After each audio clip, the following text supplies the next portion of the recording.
All right, so this video is about your descendant sign and your relationships, right? Your descendant sign and like, what does that mean? You know, if you are a Capricorn ascendant and you have a Cancer descendant, what does that mean in the chart? Well, the descendant sign doesn't represent you as much as it represents other people that you need to relate to in relationships, or the other side of how you present as a person. Because really, in order for us to really understand ourselves, a part of that is going to be through how do you truly react in certain situations. We think we know ourselves, and many of us do, but then when we get into a situation with another person, it's like, sometimes it's like, wow, I didn't even know I could be that way, for good or bad. So obviously we know your ascendant, your rising sign is the sign, you know, it's the sign that was on the horizon, eastern horizon when you were born.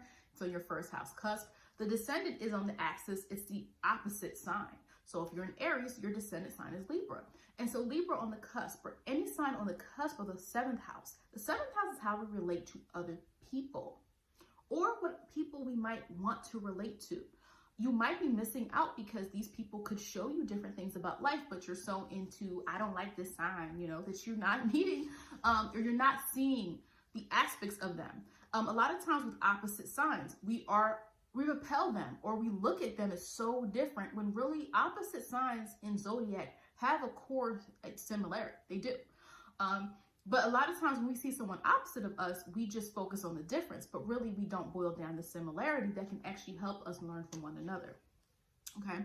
And so, you know, some people are drawn to the difference. Some people are drawn to, oh, they do something different than me. You know, you might have a Taurus rising, you're a Taurus ascendant, and you have a Scorpio descendant, and you're like, oh, wow.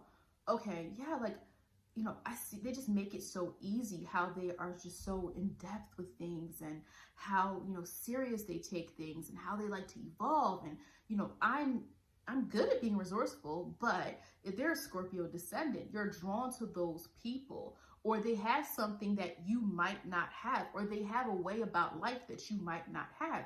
And you're able to relate to someone different than you, but also maybe see how you can maybe embody some of those traits. Your descendant sign person, it does not mean they are that sign. So here's what I mean. If I say, so I have Pisces on my descendant, Virgo rising. It does not mean that you should only date Pisces forever. No. Obviously, synastry is way more complicated than that. It simply means I have to be open to this Pisces energy. And in my, you know, in my relationships, I have to invite that in my life, or I am learning how to deal with Pisces energy. And so, you know, in my relationship, no, I'm not dating a Pisces, but he has Venus in Pisces. Okay. And so that's just one way in which that sometimes can show out, is you now are introduced to this energy, and you see how it helps you navigate relationships maybe in a different way than what you think of. A lot of times when people are single, or you're not in a relationship, you know, first of all, I think it's great to know yourself. It is great if you've always been in a relationship and you never disconnected for a moment. You might feel like you don't really know who you are outside of that sometimes, unless you're a really firm person, or like, I don't care what relationship I'm in, I know who I am and what I like to do, which is, you know, that's how I am. Like, I'm me no matter what situation, relationship or not. I'm me. I have my interests, my hobbies, my things I like to do. That just doesn't change. But in some cases, that's not always true, especially depending on age of a person. You know, you might be in a situation where you're trying so hard to relate to people. You don't know, how do I be myself, but also be in this relationship and still keep both things intact? So, you know, the descendant, obviously, it's right across from the self, right? So it's the when you go to relationships, how do you behave? How do you act? What type of people might you be attracted to or need to open up to, because they can show you something else. You know, if you're a descendant, if you're a Capricorn ascendant, you have a Capricorn descendant. And so maybe it's not that you're chasing Capricorn Cancers. That's not what it's saying. But maybe you meet someone and they're moon in Cancer, and so that's how you relate to them. Okay, so let me just start with what I know best, Virgo. Well, I'm a Virgo rising. It's not just Virgo sun. Okay, so Pisces. Well, so again, we're not just talking about romance, relationships. Of course, a lot of people are like relationships, dating, but we could talk about any relationship that you have. But firstly, my first experience really with Pisces energy and understanding it, you know, my brother is a Pisces. And so I've always understood the energy. I've always accepted it of like, oh, you know, this imagination piece. And my brother was really imaginative when he was younger. This kind of Pisces ability to just be like, things are just is, not high strung. Really, you know, Pisces energy is not really high strung and frantic all over the place. It's very usually, you know, energy that's in the moment. It allows itself to be in the moment. It does not rush. It values things, the small things that are in life. And I have 12th house energy, so maybe that's why I resonate well with Pisces energy. And so throughout life, when I met Pisces individuals, it's always been a vibe. Like I relate well to Pisces energy. Yeah, you want to be left alone. I do too. But it's also usually because they're trying to do something. Virgo and Pisces are trying to get something done. No, they want to be left alone because Pisces has an imaginative idea, or Pisces it wants to escape, or Pisces has something it'd rather do, and Virgo is working on something, and Virgo wants you just like leave them in their zone. So you know, but what happens when you have a Virgo ascendant is you have to understand what Pisces motivation is, because Virgo is going to look at it like you know, okay, they're letting life flow and they're imaginative, but things have to get done. And so though that is true, and they can learn from you as well, when you are in any type of, you know, relationship with Pisces energy as a Virgo ascendant, what's happening is you've already navigated life with people expecting you to do certain things, but Pisces might not have those demands on you. So you feel free in these relationships. They don't hold you to a certain standard where you have to do something a certain way. And that's relaxing to a Virgo ascendant. That's relaxing to Virgo, who ascendant person who's maybe had experiences where you're always, you put this pressure on yourself to do these tasks and be of service and be of use. But Pisces is like, no, let's just be together, or let's just chill, or let's just accept things for what they are. Now there can be some pitfalls of that. Pisces and Venus and Pisces sometimes. You know, that's a whole different conversation. I think I probably said that in the Venus and Pisces, like the rose-colored glasses thing, that I've seen in Pisces, Venus and Pisces, personally. But, you know, you see the essence of life beyond tasks when you are with this Pisces person. You see what is possible. They might even encourage you to chase your dreams. Yeah, you can do that. As opposed to people who are limiting. Why are you doing that? Well, Virgo, you're good at this. Stay. People love to tell Virgo, stay doing this thing, you know, stay. Because a lot of times Earth energy is productive. Earth, period. Even if it's a moon in Taurus, moon in Capricorn, moon in Virgo. You know, people who are earthy tend to just be good at getting the physical things done. And we see those things. But it's important to have that Pisces energy because they can support you. And if you're a Pisces ascendant and a Virgo descendant, you know, so the Virgo energy person is able to help you see how to get things done in a specific amount of time. Time, I know Pisces. Pisces is like, time does not exist, but it doesn't exist in the 12th house.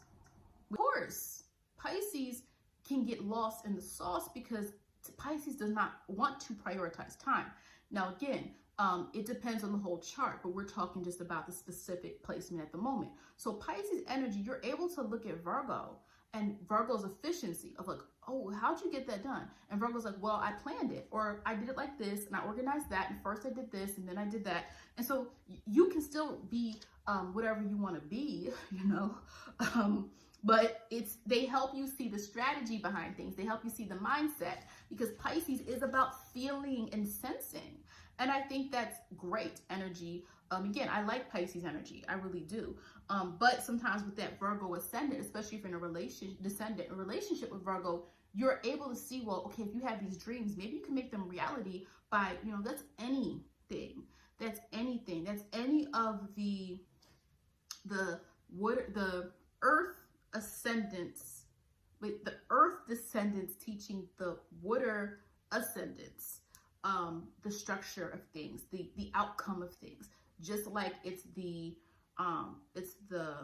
water descendants teaching the earth ascendants how to feel and how to let go of just the task and the outcome, but how to actually marry that with your true feelings, your true emotions. Recognize your emotions, okay? That's what the descendants, the water descendants are teaching the earth descendants, okay?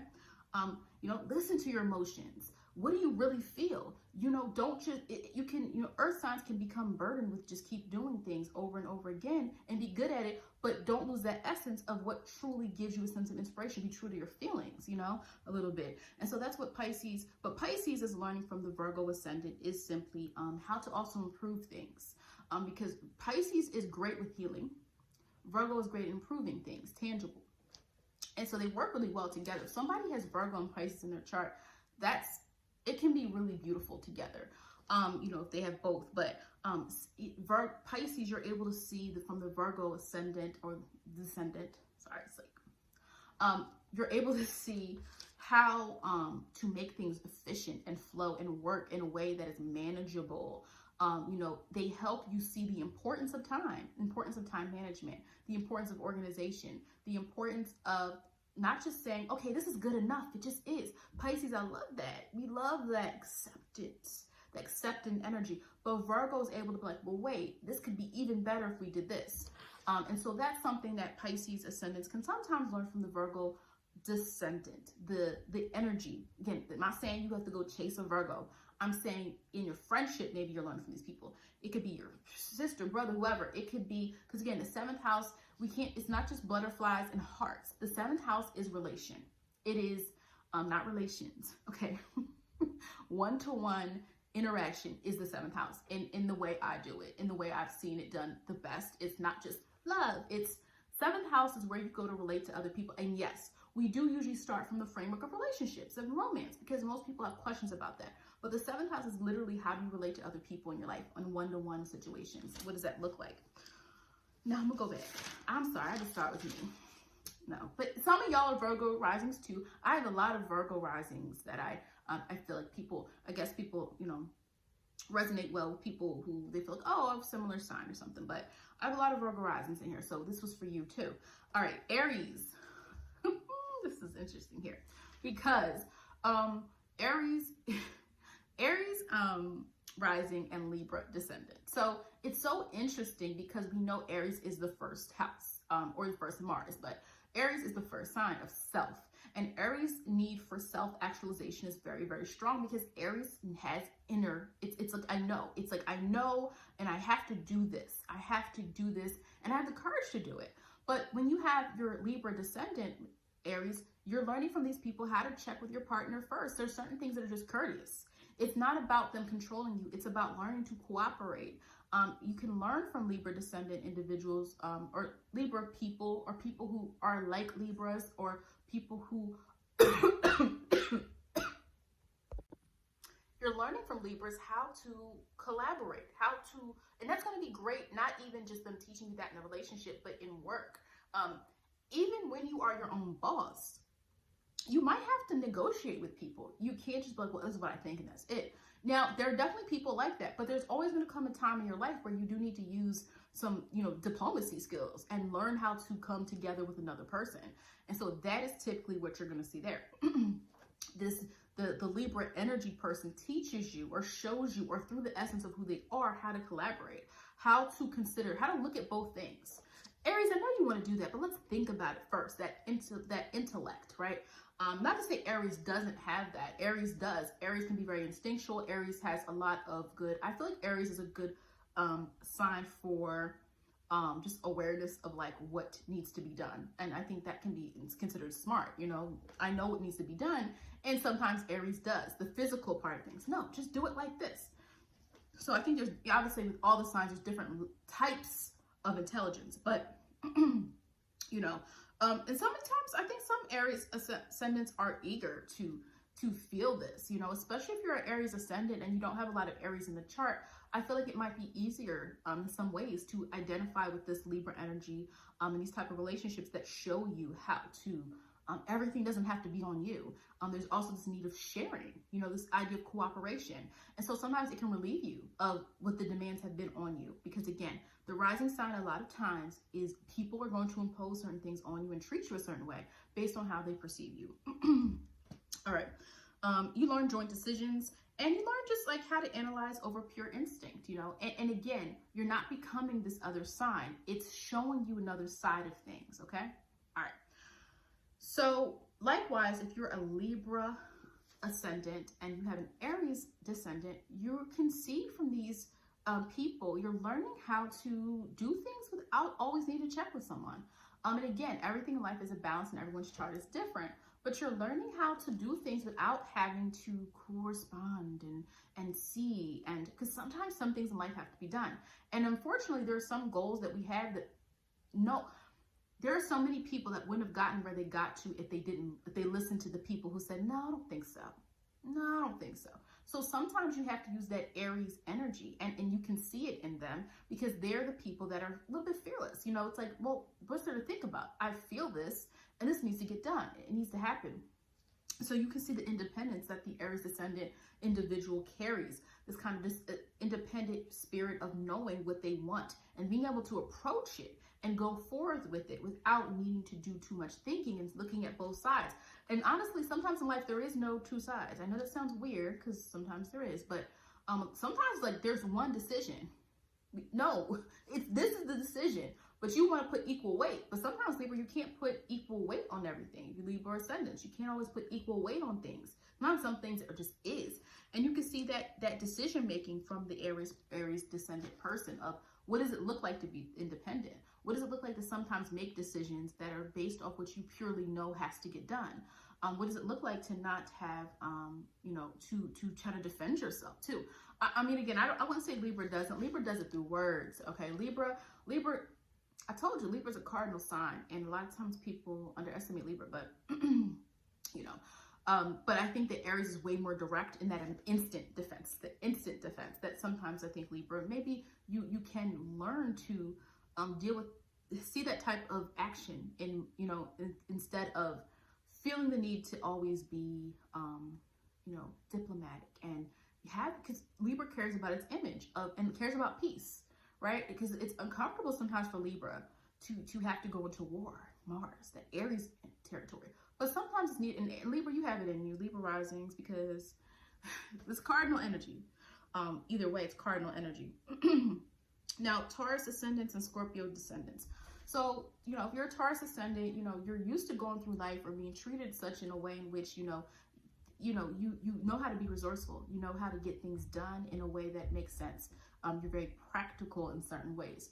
But sometimes it can lead you to feeling unfulfilled. Like, what about more? And Scorpio descendants show you the evolution of things, like how to take something and make it into something else, how to join up and say, wait, we can be more powerful together, you know? And because Taurus risings tend to, you know, especially if they have really prominent placements also in the first house, anything in second house, if they have Taurus energy strong, is resourcefulness, stacking, always having, being able to pull and be like, oh yeah, I have money. Like, where did they come? Because they save. And so that's the thing, you know, I don't want to go a whole tangent, but Taurus, when y'all talk about Taurus as materialistic, that's only half of it of what they have. I mean, typically Taurus has worked very hard and waited for a long time to show you what they have, because Venus does like to attract people and look at what I have. So that's really the real thing with Taurus energy. But there's different ways of assurance. You both like assurance. Scorpio more through the emotional labor, the emotional connection, the emotional depth of, I did this and I feel so good about how hard I worked to get this done. And I'm so committed to this. And your Taurus ascendant, you're like, okay, yeah, I worked very hard. I worked very hard on this, and this is what I have. And Scorpio's like, well, how do you feel? Doesn't that feel good? You know? And so that's pretty much what we have going on here, you know, with the Taurus and Scorpio energy, you know? And you're learning from each other though. But Taurus, Taurus ascendants learn how to evolve, how to sometimes, you know, not just say something's good enough, how to keep moving forward and make something even stronger than what it was before. Now, in the complexity, you know, they introduce intense feelings, not just accepting a relationship for what it is, but how do we make it more? Because sometimes you can see Taurus like, oh, it is what it is. But Scorpio is going to pressure, or not pressure, but Scorpio wants more emotional commitment. And so you see the importance of that. You see what can happen when you are more truthful and you are, well, I think Taurus is really good with truth, but I think emotional truth can sometimes be hard for Taurus because it's more about what makes them feel safe. And sometimes it can feel scary to get into those emotional waters and that emotional depth. But I think Scorpio shows you that. And that's why sometimes these opposite sign relationships work, because you feel secure. You know, you feel secure and safe because on the essence, it's all about security. And you feel like, okay, I can trust this Scorpio, or I can trust this person who has a Scorpio placement, or whatever the case may be. Now, on the flip side, with Scorpio ascendants and the Taurus descendant, well, the Scorpios, you guys, the Scorpio ascendants, like a lot of things are intense. You're used to everything being intense, especially some of you that have first house placements, anything that requires you to really put a lot of effort into something. You're used to everything being a mission, a challenge. And with Taurus, it's showing you, look, slow down, enjoy. Venus rules Taurus. It's like, enjoy, relax. You know, it doesn't, yes, you didn't do this huge thing today, but let's just relax and just enjoy the simplicity of things. You know, let's just enjoy, let's be happy for what we have. That's the Taurus descendant relationship. They're showing you that, or they're able to. Now, again, I'm repeat, a relationship can be whatever your relationships are. It can simply be your ability to relate to people can be anyone. It could be a friend that shows you this energy. It could be someone who just shows you. It's the inverse of yourself. And then it helps you feel a little bit more balanced sometimes when you have someone kind of giving you a different intake, a different perspective. And so, who do we have next? We have Gemini and Sagittarius. Okay. Which is interesting. Like, I feel like of all the ascendant, descendant placements, I feel like I mean, it's really easy to see what Sagittarius and Gemini are about, but I feel like I see the most opposite sign relationships in like Capricorn, Cancer, or like definitely Taurus and Scorpio a lot. Am I missing anybody? Leo and Aquarius, I see them the opposite pair a lot. I don't really see a lot of Gemini, Sag, so it's interesting. But anyway, so collecting information. Okay, so Gemini. Okay, so if you're a Gemini ascendant, you're used to it being more about just trying to understand things in a way, but you have to communicate with other people. It's like Gemini's like, I have this thought, but I have to share it with someone. And whether it means in writing or whether it means reading about it and then circulating with someone else, it's about circulation of information when we're dealing with Gemini. Gemini, that's why they're known for being talkative. It's about, I have to do something with what I think. And so as that being your ascendant, but Sagittarius might sit there and be like, well, what do you believe though? Or, okay, well, why are you, okay, you just said this about this person. Why are you hanging out with them? So you become so immersed in new ideas and new concepts that sometimes it's not anchored. And you're reminding us the importance of certain things. Sag is going to want to remind you of the importance to make decisions about what you believe and what you think. So when you're in a relationship with the Sag descendant person, or the person they're not the descendant, let me rephrase that. You're in a relationship with someone that's Sagittarius or has Sagittarius energy in their chart, or just is Sag-like. They're showing you how to be deliberate about your purpose and what you think. Okay, but you think this, or can we do something about this? Oh yeah, that's cool. Let's go here. Oh, that's cool. We should go travel there. Oh yeah, that's cool. Why don't we go do this? And so they're showing you how to do something with what you're thinking, how to make it like the Sag need to Jupiter, to expand. Let's make this something real. Let's make this something that's bringing us wisdom and experience, so that you get new experiences if you're a Gemini ascendant with the Sag energy person, because they're giving you a sense of adventure. They want you to now do something with what you're talking about. Okay, let's go. Oh, let's see this. Okay, but you just told me that you don't, you just gave me all these ideas. Well, why don't we just do this?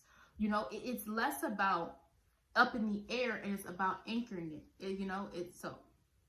Because the Sag person wants you to find the light. And that's the symbolism of Sag, no matter what. Good Sag, bad Sag, whatever. Find the light, find the truth, find what's purposeful. What are we doing this for? And so you're learning that through them helping you see this. Like, well, what do you believe and what do you think? Because you can have so many ideas as a Gemini, so many. Geminis love to share. And again, I know we have some quiet Geminis, some more reserved, introverted Geminis, but a lot of them too. I mean, they like to share, they like to text, they like to communicate. But sometimes the Sag person can say, well, let's make a decision. Let's do something with that. And so what we have is now Sagittarius on the flip side as the ascendant and Gemini on the descendant. Now, here you have the inverse. So if you're the Sag person, you're used to going through life and being perceived as someone who has opinions or who's opinionated, and people know what you believe and think before you even say it because you have affirmed that into your identity of who you are. However, Gemini people can help you on the descendant. They're more objective. And so they might want you to question things because you want to hold so tight on certain beliefs or certain things. And they might be just questioning you. Like they might help you exchange ideas with you before deciding. Because Sagittarius is about their truth. And they'd be like, oh, well, this is what I feel. This is what I think. And I'm going to do this because this is what I know. I know this. And your Gemini energy person is helping you. Now, again, y'all both have a synergy. I mean, we're talking about information meeting knowledge. I mean, if you have a person who has Gemini and Sag successfully in the chart, wow, that's probably a pretty good merge of energy. You know, if you know how to make the opposition work, if you know how to make things work. But it's like, sometimes it's like, you know, they're approachable instead of indoctrinating people. And so you're able to be like, wait a minute, that Gemini just got that person to change their mind. Why didn't I? But I'm more firm than them. I'm more in my conviction. I have more convictions than them. I know what I believe. They just, you know, they're just sharing ideas, or they're just saying what they think, which is great. But here's the thing. Gemini energy is free-spirited in a way. And so it's not really telling anyone what to think. It's just saying, this is what I think, or this is what I just accumulated this information, or here's what I want to talk about. Did you hear about this? Did you hear about that? Sagittarius might be like, I heard about that. I think this. This is so this, or, you know, I really feel like this is real, you know, very affirmative statements. And I'm not saying it's a bad thing, but Gemini is able to show you a different approach, because sometimes that Gemini person just got somebody on their side, or got someone this, because they didn't try to, this is what I think, right? And it didn't come off so strong. Okay. Again, different strokes, different folks, because, you know, everything is subjective depending on the chart, but in the relationship of the individuals, right? Because you could definitely have people who are more involved than others in relationships. All right, Cancer. So Cancer and Capricorn. So you're the Cancer ascendant, you're the Capricorn descendant. And so, you know, Cancer risings, okay, especially, you know, a lot of you sometimes are, you know, there's this outpour of, and again, doesn't always mean you're super, super emotional, because again, I know some people that are Cancer risings, and that's this shell, like, and there's other things about them that are not Cancer-like. But as a Cancer rising, you might feel a lot of your experiences are dealing with people who need you in some way. Or knowing what they need and being able to give what they need and being able to stop the moment someone shows emotion is Cancer risings. The ability, now again, the suns and the moons actually capture the energy of Cancer, but the risings have it too, but it's more so the experience. And so your experience, you might feel like a lot of people always need something, and you feel compelled because you already have Cancer energy in the chart, especially if it's in the first house or something like that. And, you know, you might care about others first, or you're always thinking about, oh, well, they need this, or they need that, or, yeah, I can do it, you know, and it's more about an emotional connection. It's not like a Virgo, I can do it because I'm efficient, or I can do that task. It's not like Taurus says, I can do that. I do that every day through routine. Cancer energy is more so about the connection to people. And so, but a lot of Cancer rising, some of them end up kicking themselves in the end.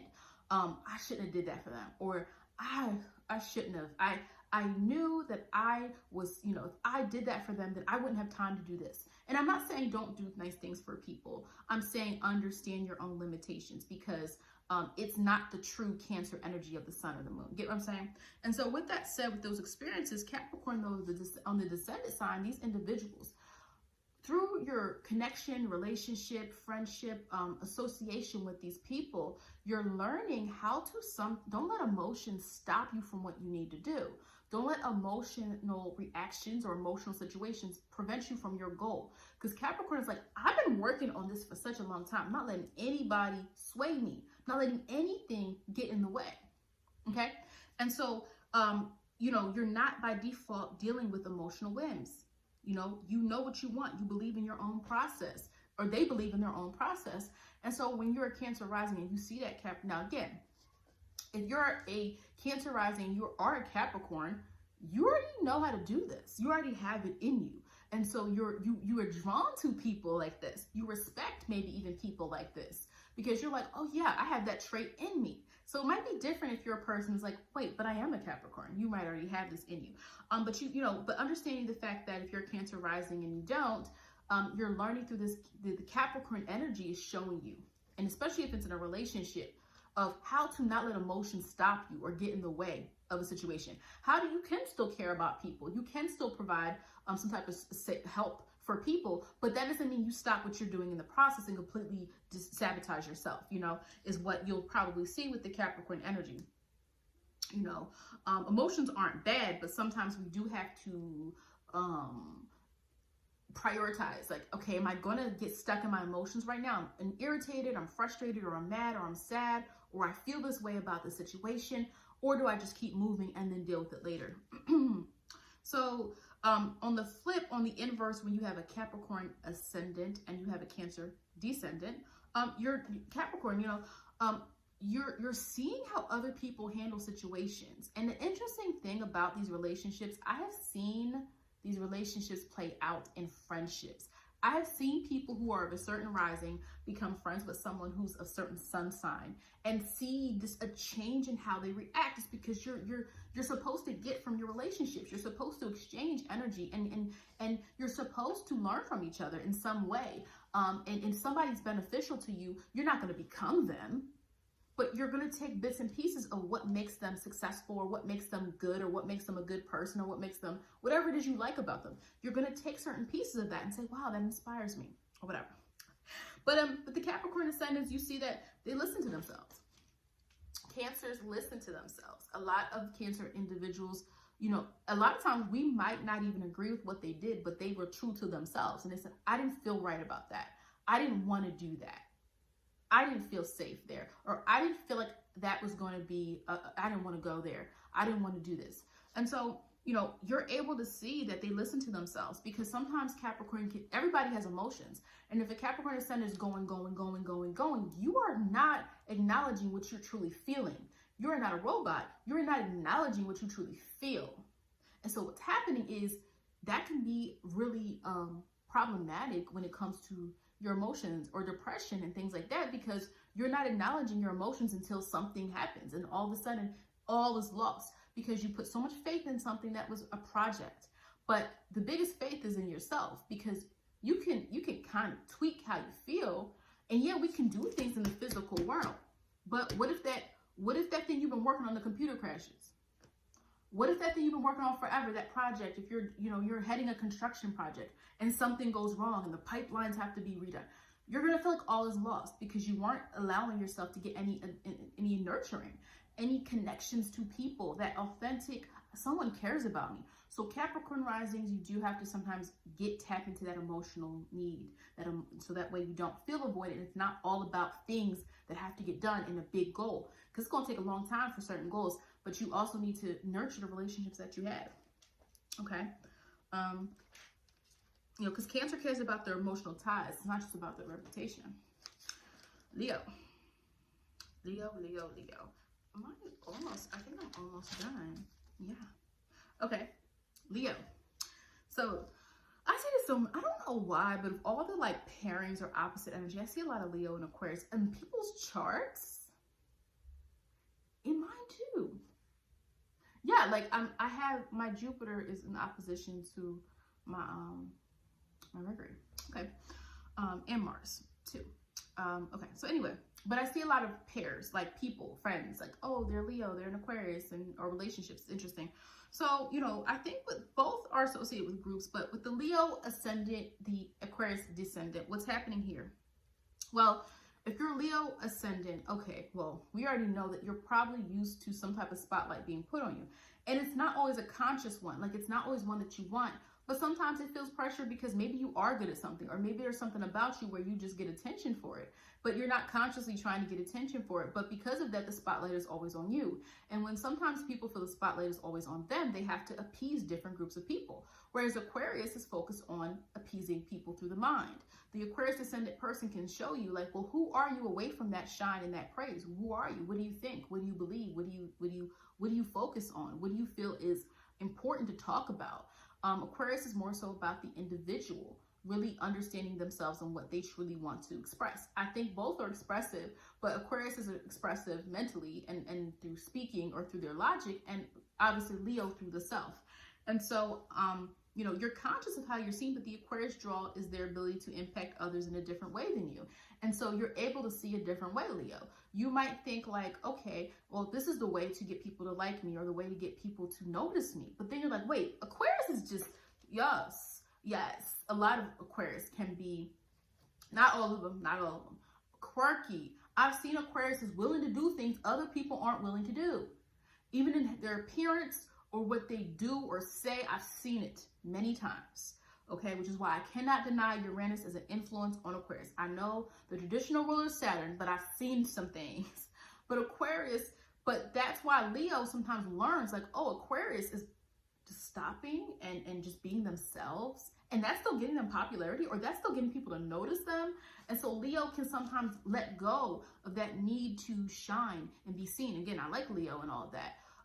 And Leo can be better with crowds and better with confidence of self, of knowing what they need. Let me get to the ascendant and the Aquarius ascendant in a moment, but we're talking right now about the Leo, you know, the Leo ascendant watching the Aquarius descendant, or having relationships, or noticing the energy of Aquarius and how that might impact them. And through a relationship, you might even be tested to meet new people. Through the Aquarius person who's more open-minded.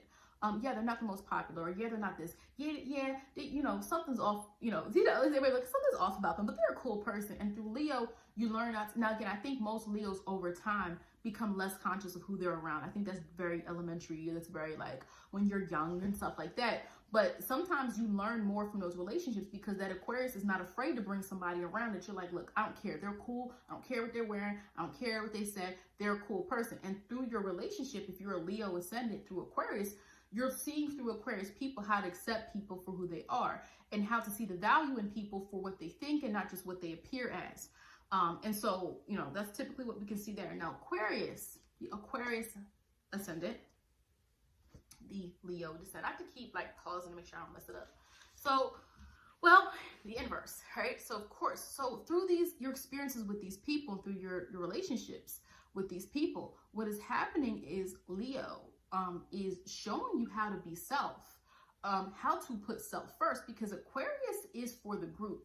I don't say that out. Like, it's for everybody. I'm not like that, but Aquarius is for the collective, for the group. And Aquarius will sometimes sacrifice something themselves, something they have. I'll just do it. It's going to be the best for everybody. I'll just do it. So even when it's not an emotional reason why, Aquarius feels it needs to sacrifice sometimes. It's like, we have to do what's best for the collective. We have to do what's best for the group. It just makes sense to do that. It's the most logical thing to do. But the sun, now let's say you're an Aquarius ascendant and you also have the sun in Aquarius. The sun is in detriment it's in detriment when it's in Aquarius, because the sun belongs to Leo. The sun rules Leo. And so the Leo is about self-preservation, the talent, emerging, the personality, right? Leo has that sense of confidence in self, but Aquarius can default and have confidence in what they think. And sometimes it leads to Aquarius not always feeling fulfilled. It's like Aquarius feels this need and this pressure to put everybody on their back, or to always have the answer, always have a witty response, always just be respected, or expected to do these things.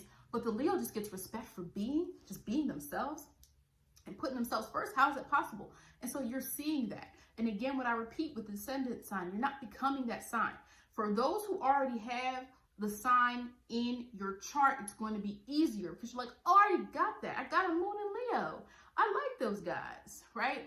Yeah, we vibe. It's going to be an easier vibe when you have certain placements that already match that Descendant sign. But what you are in general learning through this energy is how to also prioritize yourself. Not just think of everything through, oh, this is fair and equitable. Yes, that's great. But sometimes you have to understand what you personally need. And if you are always, there's going to be times in life where what is fair, you know, or, oh, let me split this. Doesn't make sense. If you have, if you and your friend, if your friend is a millionaire and you are not working right now and you both win the lottery, is it really fair for them to get the same percentage as you? It might sound like in theory that it's like, oh, that's fair. But it's not. It's equitable, but is it fair? That's the thing. It's equitable, but is it fair to you? Because that person already has millions of dollars and now they're getting more money and you're getting money too, but you're never going to be able to catch up to them. So is that really fair?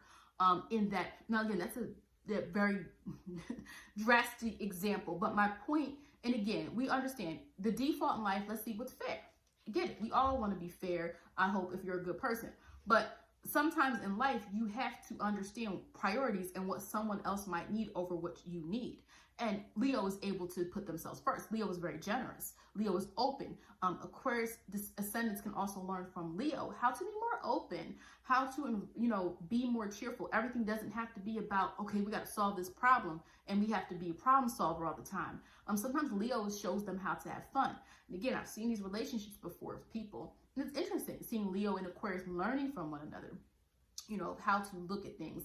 And one thing I didn't say is also Aquarius sometimes has, because remember, Saturn, co-ruler, sometimes I've seen Aquarius stop Leo from being too generous, from being too not expansive, but being too free, too wanting to have fun. It's like Aquarius is that logic, that Saturn of like, wait a minute, what are our goals right now? We can't just do this right now. Does that really make sense to do that? Let's pause on that. So I have seen that energy play out, and it's very interesting. So thank you very much for watching. Please make sure that you also check out my other video I just did on the 9th house for anyone who has 9th house placements, and make sure you like the video. Thank you for watching.